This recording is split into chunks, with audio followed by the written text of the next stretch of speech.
Welcome to San Diego's most popular local morning news. Good morning, San Diego.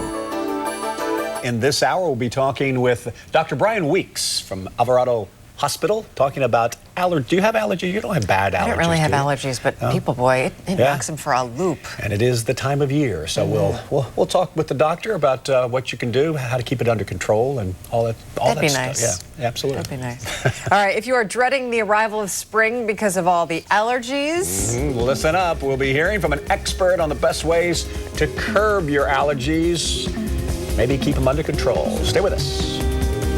Spring is in the air, so is dust and pollen. Millions of Americans will get allergies this spring, but don't let your allergies spoil the beautiful season. Dr. Brian Weeks from Alvarado Hospital is here this morning with some tips on how to manage those allergies. Good morning to you, doctor. Good morning, Dave. Thanks for having me. First of all, I was talking to you in the break. Does San Diego have the same type of allergy season that some of the other cities has because of our weather?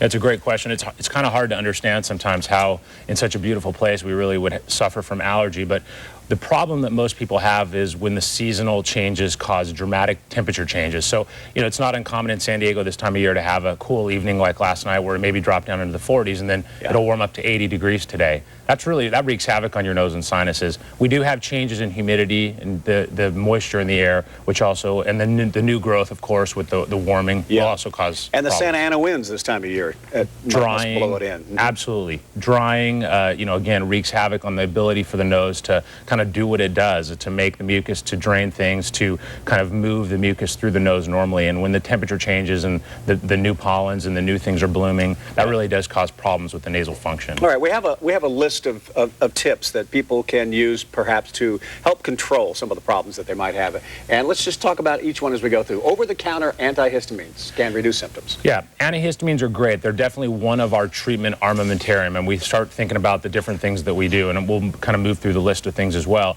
I mean, I always tell people the basic way to start with good nasal care is to just irrigate your nose. Rinse it out. We have a little saying, the solution to pollution is dilution. Just wash your nose just like you would your car once a week. Try to keep it clean. And then we move down a treatment paradigm from there.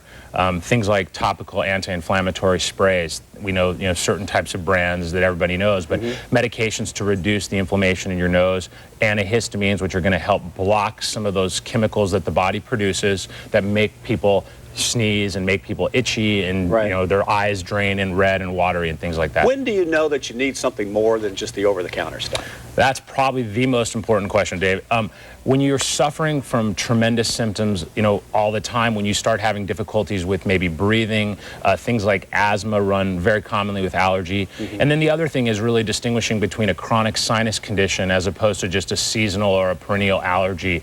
Sinus conditions, usually it's color drainage from your nose. It's often severe headache associated with symptoms. Those are serious medical problems. Those need consultation and evaluation, even possibly surgery and things like that. If it's less than that, sometimes you just have to live with some of the discomfort. Unfortunately, allergy, a lot of what allergy is the way we're hardwired. I mean, that's the way we're built. It's the way our immune system works. Some people are more susceptible to allergy than other, and you're exactly right. Some people have to live with it. All right, let's go back to the list. Limit outdoor activity in the mornings. Mornings are bad because, again, it's right when that temperature starts changing, and the pollen counts tend to be higher in the mornings than they are in the evening. So I tell people, try to let the temperature kind of warm up a little bit, and it usually is better throughout the day. If allergies conditions continue, screen for sinuses. Yes, a lot of people think, oh my gosh, I can't breathe through my nose, and I think my allergies are really, really bad. Well, it's important to understand that you may be suffering from something else, a more serious condition called chronic sinusitis, and there are simple ways to determine that. And those simple ways? Basically, it would be a proper evaluation. We can do simple allergy testing, and then possibly just a picture of your sinuses, a CAT scan or something to determine if there's actually infection or chronic changes blocking the sinuses,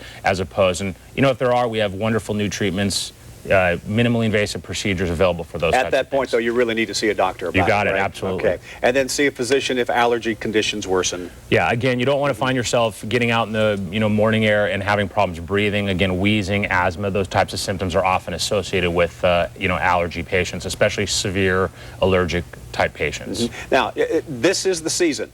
Is there a time when it lightens up for those who are going through this? Yep, absolutely. Typically, allergy season is thought to run, from right around the beginning of spring, which is late March, and it usually lightens around the end of May, early June. And again, that's when the weather stays pretty much hot most of the time. It'll start worsening again toward the Santa Ana times with fire season in the fall, and then it really shuts down again. So we have sort of two periods from like mid-March to June, and then from September, October, and then it really goes away at that point. All right, Dr. Brian Weeks, thank you very much. Thanks for having me. I appreciate it. Thank you. Sharing your expertise with us.